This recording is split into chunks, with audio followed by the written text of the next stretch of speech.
Now open up your book and carefully listen to the story The Nature Reserve on page number 26. And once you are done listening, try to read it by yourself. The Nature Reserve. Before hiking at the nature reserve, Fatima and her family went to attend a workshop. It was about life in the forest. They sat in the auditorium and the lights went off. A big screen at the front lit up with the word "Welcome." Good afternoon.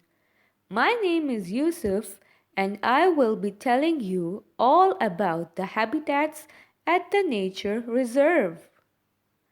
We have many visitors at the nature reserve every year, and they enjoy exploring the forest. However, we only allow them to walk along the trail. This is to make sure that we protect the little creatures that are living here. This hiking trail runs across the forest and covers the forest's most beautiful natural habitats and nature spots Allah subhanahu wa ta'ala has created. We have designed the trail carefully so that the visitors can see nature in its most beautiful form. We have many exotic plants and animals. You can see sunflowers and buttercups here. You can enjoy fresh air and sunshine.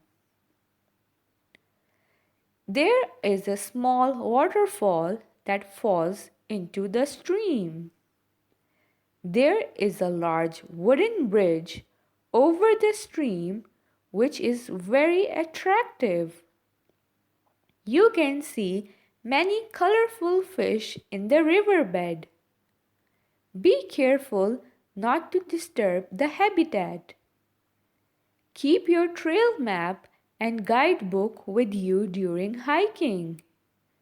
Wish you a beautiful day ahead.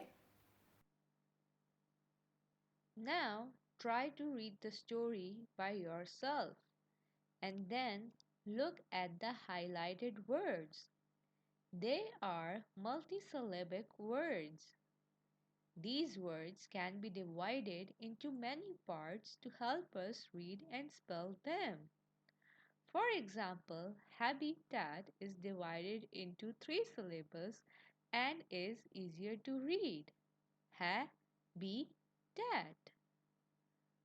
Now let's do an activity. Find more syllabic words in the text above and write them on a loose sheet. For example, I found the word waterfall. Wa-ter-fall. And it is also divided into three syllables. Similarly, find more words.